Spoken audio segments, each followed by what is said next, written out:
Hello, welcome back to A Boring Revolution, your number one news source for everything in regards to The Boring Company.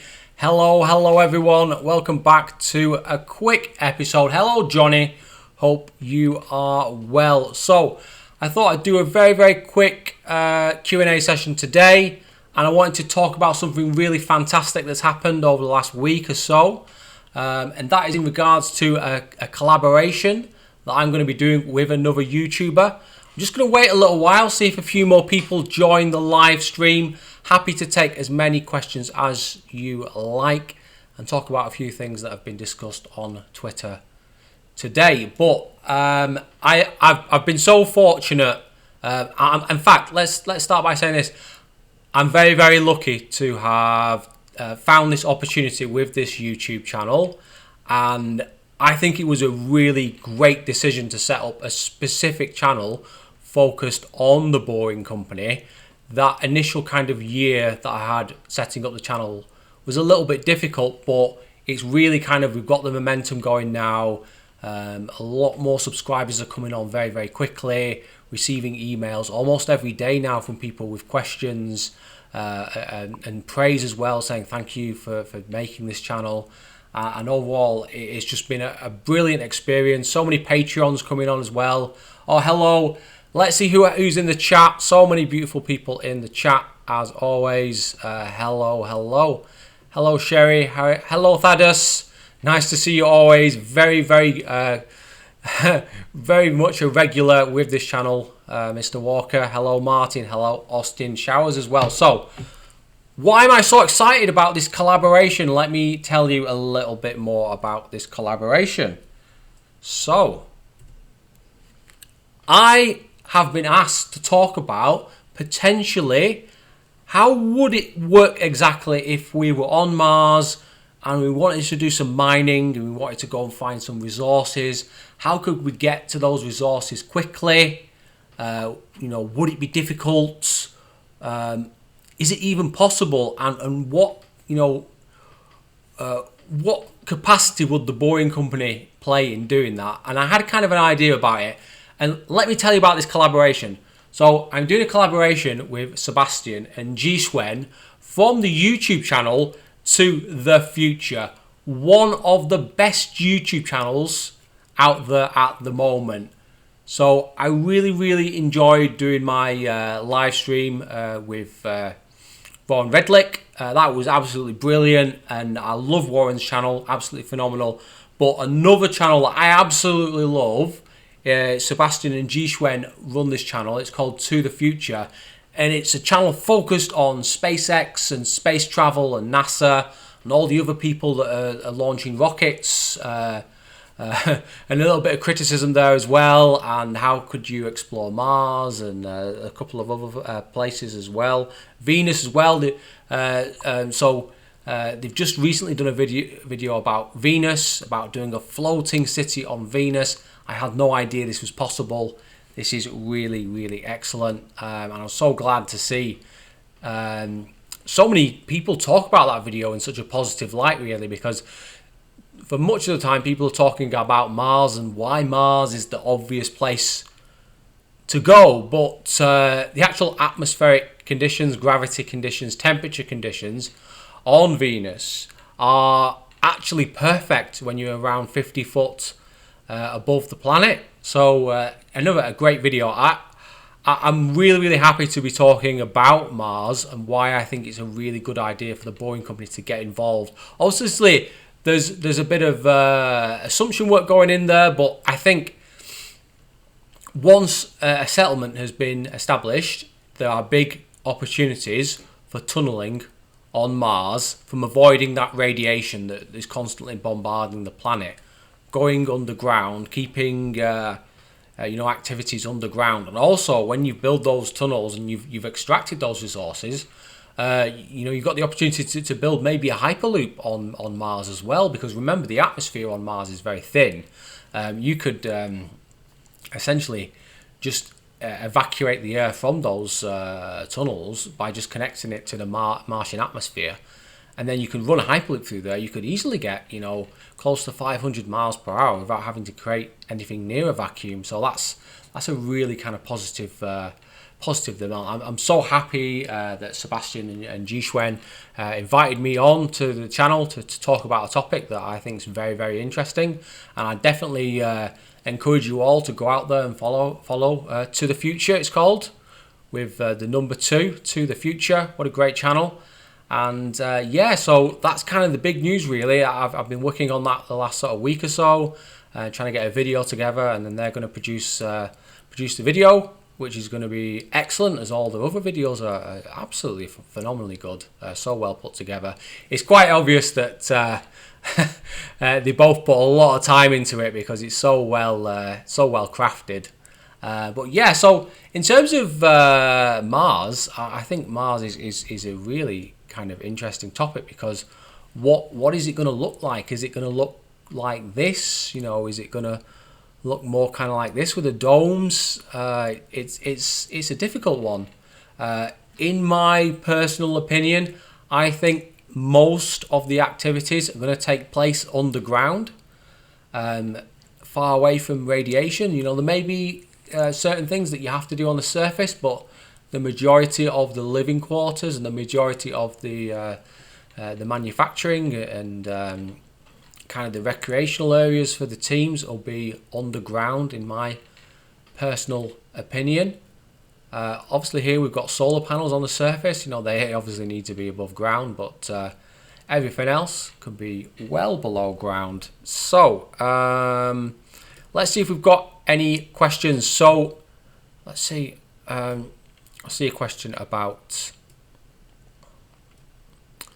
Las Vegas. So in terms of progress at Las Vegas, at station number 2, they've started dropping in the precast concrete planks, which means hopefully that'll all be done very, very soon, which means actually internal inside the station that is ready for being fitted out, which won't be a very long process, maybe less than a month once they've got it watertight. So I mean, it's rocketing ahead really. Las Vegas, very, very impressive to see. Someone sent me a question on Twitter, and I said that, you know what, I'll answer that quite happily because it was a good question. And the question was, when the Boring Company is going deeper, so they're going, you know, 100 meters deep, you know, 300 meters deep, 1,000 meters deep, at what point does that become a problem? Is there a big difference, you know, between 100 meters and 300 meters? And my kind of answer to that is there's not a massive amount of difference between 100 meters and 300 meters. You know, you've still got all that overlying rock, that rock pressure that's, you know, compressing your tunnel, but that doesn't differ greatly from 100 meters to 300 meters. The main issue with going deep is obviously you've got to have access. So you've got to have a ramp that's going down. So if that ramp is at 45 degrees, that's going to be a long ramp that takes you all the way down there. And secondly, it's also going to get very hot, very hot. Once you get to around, you know, 700, 800 meters deep, temperature does become a bit of an issue.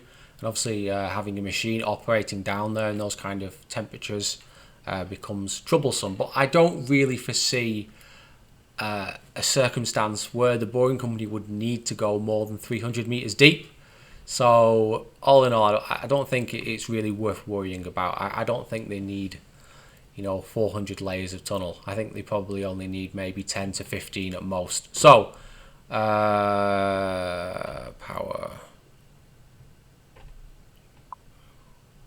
with unlimited electrical power, swappable batteries. Yeah, good question. Let me just resize that. In fact, let's go to this one. Yeah, so that looks a bit better, doesn't it? What savings could be with unlimited electrical power? So I have thought about this in terms of how do you do it differently than it is now. So at the moment you've got a big power cable, so it's about like this, like almost 4.5, 5 inches in diameter cable, and sometimes you have 3 or 4 of them, and they're connected up to the machine, and that is quite difficult because whilst you're progressing that machine forward, you're constantly having to think, well, in 100 meters time I'm going to have to extend this, or I'm going to have to create a marine joint, and then I'm going to have to connect another 200 meters and have some slack in it, so as it's going along it sits straight. That kind of is a bit problematic. Could you have some kind of like battery swap station where batteries come in a train, the train connects to the TBM, and you've got a huge bank of batteries in the TBM and it's charging up, and the solution that I've come to is that is technically very difficult, very difficult to have batteries inside a TBM, especially inside a TBM that's only 14 foot in diameter. So the conclusion that I've come to, I might cover this in another video actually, is that it's better to have a bank of batteries on the surface, like a big bank of batteries, like a couple of containers, maybe even 4 or 5 containers on the surface, and every 600 meters you have a ventilation shaft and you're constantly connecting up a different set of battery banks on the surface, which again also have their own power supply, but they're being trickle charged, and then when you need a big boost of energy, you're sucking it out of the batteries. So the best way I think of doing it is you have ventilation shafts every 600 meters, you have a bank of batteries on the surface, and then you connect that up to your machine, and then once you've done another 600 meters, you then move the power supply. So it's a lot less troublesome. You can have much thinner cables because the electricity is traveling a shorter distance, and you can have direct current from the actual batteries rather than having a supply from the mains, as it were. Use smaller tunnel machine and use.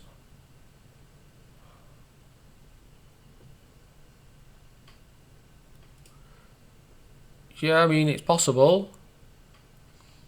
It's possible. I mean, it's a lot of work though, so it's whether you could justify that economically.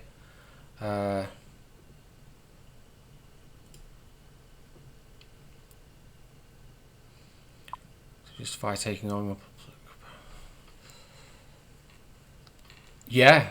I mean, there's no excuse there for the Boring Company not going public. But what we don't want to do is we don't want to do it be. I know we've built this the Boring Company has built this project in Las Vegas, which is going to be opening next year.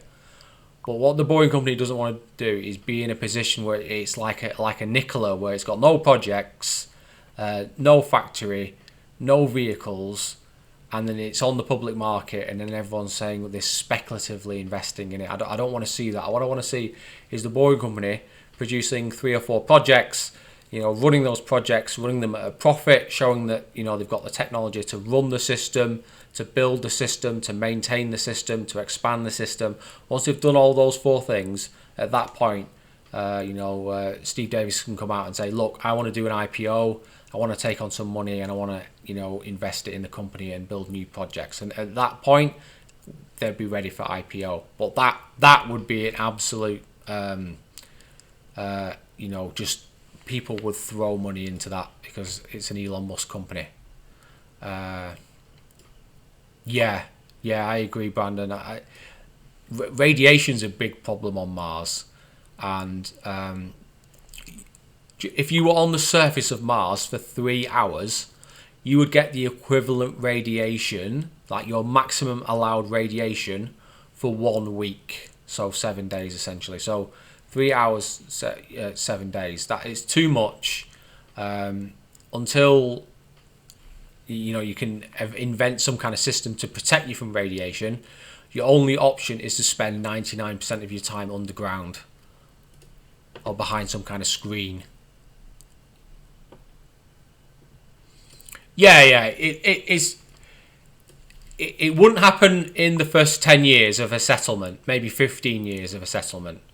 So those first 15 years, you're building up a base, you're making it sustainable. So you've got food supply, you can make rocket fuel. You've got places where people can live reasonably comfortably. But later on down the line, because you're always bringing in your supplies from elsewhere, all your supplies are coming, even your food at some point, maybe your water supplies as well, if you can't find it locally, are all coming in and you're dependent on other people. At some point, you need to be able to go out there, explore, find your own resources, extract those resources, and you need to have resources of everything. Nickel, copper, iron, anything that you can find, ice. Anything you can find, you need to be going out there and extracting it. And if you can do that via TBM, that's a bonus because you can keep everyone underground.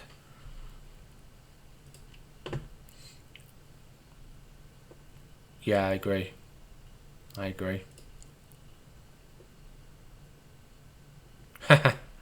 Yeah. The dust on Mars is very radioactive, and it's also very kind of invasive as well. So it'll get everywhere. It's very, very fine particles. So that's a big problem. I don't think we've really got the head around how they can fix that. So it's not like you can just say, you know what, I fancy like going for a walk today, and it's not really going to be like that. You might be able to go out every few days, maybe in a rover, and just have a drive around and look through the windows, and maybe you could go out for a little bit, but the maximum exposure you really should be getting is about 1 hour outside every kind of week or so. Otherwise, it's too much. It's too much of a risk. I mean, some people might be better able to absorb that kind of radiation. Some people might be able to do a couple of hours every day. I don't know, but some people 5 minutes outside, and before you know it, there's a very negative effect to that exposure. So it depends. Boeing's so corrupt. They only value how much money they get paid. There's lots of yes, yeah. The other companies are just a joke, aren't they? ULA as well is a joke. I like Blue Origin, but Blue Origin has just been very slow, which is a shame. But yeah, Boeing is just like what's a good analogy? Boeing's like Nokia at the moment. They just don't realise it yet.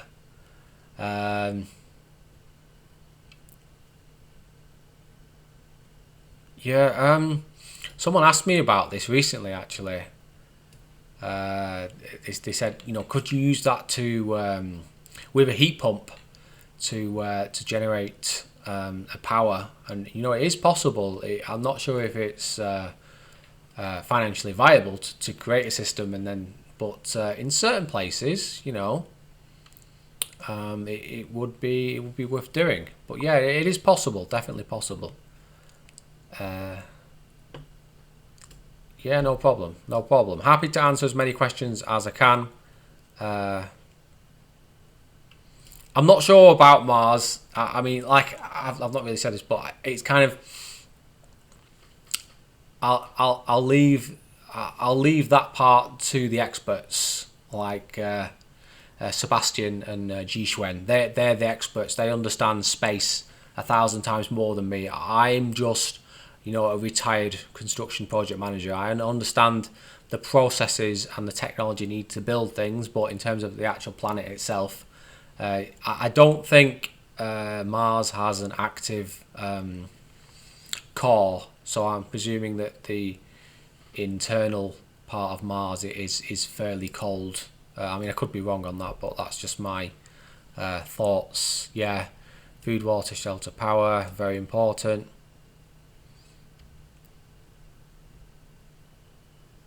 Yeah. I mean, there's nothing wrong with being. Yeah, it's a good point, Johnny. Great question. Great point. That. So there's nothing wrong with being a private company or a public company, and there's no issue with that. From my point of view, I don't really mind if the Boeing company is either. I just think that it's good that you can invest in companies, and if you believe in something, you can invest in it. It also helps people that work at those companies because they can be paid royalties or bonuses in stocks, and obviously if the company's doing well, they benefit from the stocks that they're getting, so it can help motivate people. Yeah, I'm not sure. I'm not the right person to ask that question. Sometimes in life, you've just got to put your hand up and say, you know what, I don't know the answer. But it's a good question, Brandon. I must admit, it's a very good question.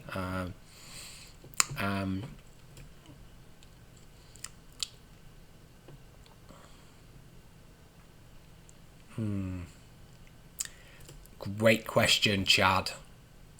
That we have to give that. What should we do for that one? Number 8. That is the question of the day. I'm not sure if that was the right sound effect I should have used for that one. What about this one? Yeah, that's a better one. That's a better one. So, will the cost go down? It's a difficult one to answer. Is you're still using the same amount of materials, you might actually use more energy because you're boring faster. I don't know if it'd be efficient to, rotating that cutter head faster.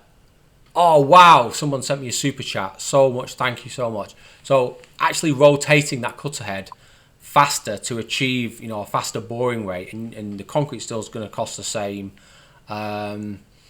It's difficult, but obviously if you've got people, producing materials, loading materials, extending the TBM, those people, if you finish that tunnel quicker, those people are no longer required, so they disappear. So that costs, so your overheads go down.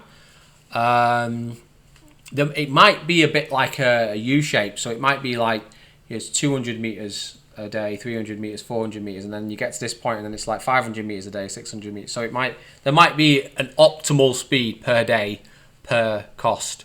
So it's a good question. I don't actually know the answer until I have data to study, but I would say that at a certain point, around 400 to 500 meters a day, the cost would start to go up in terms of the cost to actually bore that per tunnel. So per 1 mile of tunnel, it would actually cost more if you were doing it faster.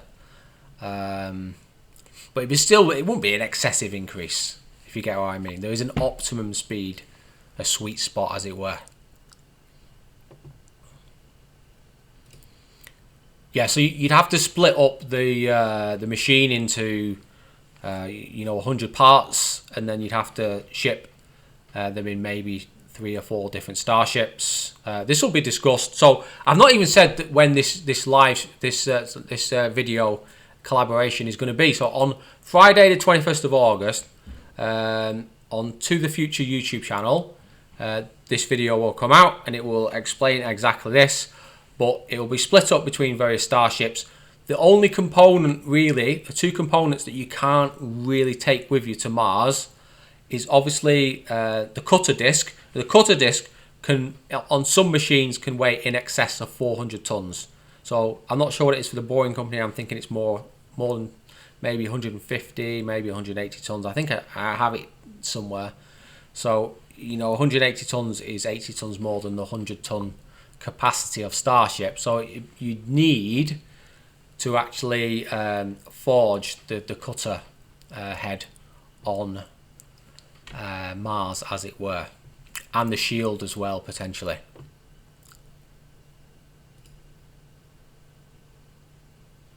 Yeah, could be. There's a certain village somewhere in Iran, and in Iran, this village, the water has been contaminated with some I don't know if it was radon or some kind of radioactive element, and these villagers have been exposed to this radiation for thousands of years, some of them, and they've got used to it, so their tolerance to radiation is a lot higher than most other people.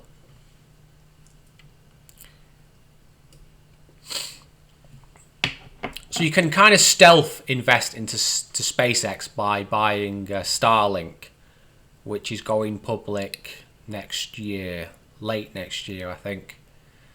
But hopefully SpaceX never goes public until they have a functioning, profitable base on Mars, which is going to be maybe 30 years away, maybe 25 years away, something like that. No, I have not, Johnny. and I will look into that because you are a man of impeccable taste, and I will. I have a lot of credit on my Amazon account actually, so I might see if I can buy that. Because I've just finished a book actually, which is very, very good, but I need something that's a bit more kind of sci-fi related. Good recommendation. So I've got a super chat from Soul2 Solutions. Really? Oh, that's beautiful. Thank you so much. I appreciate everyone, and I always appreciate everyone that I see on the chat, and I recognise the names, and some people now asking really outstanding questions every week. They appear, and it's just brilliant. Thank you so much to everyone, and especially to you, Soul2 Solution Full. Yeah, yeah, it's the best I can do. It's tough. It was a tough question, that one, Chad. I tell you, tough one, because it's kind of a bit of this and a bit of that, isn't it? I'm gonna have to finish this live stream. Vegas to Reno. Yeah, maybe.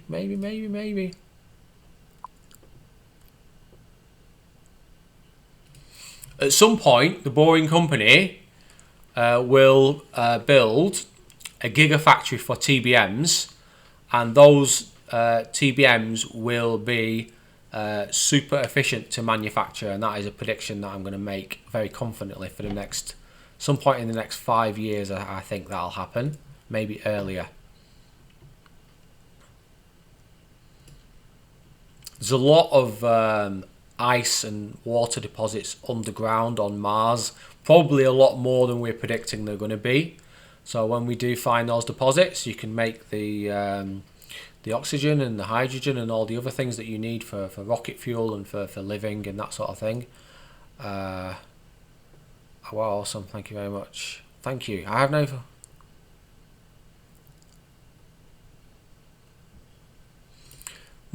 Thank you so much, Johnny Wednesbury. There is... Oh, man, I was going to talk about this with Warren Redlick.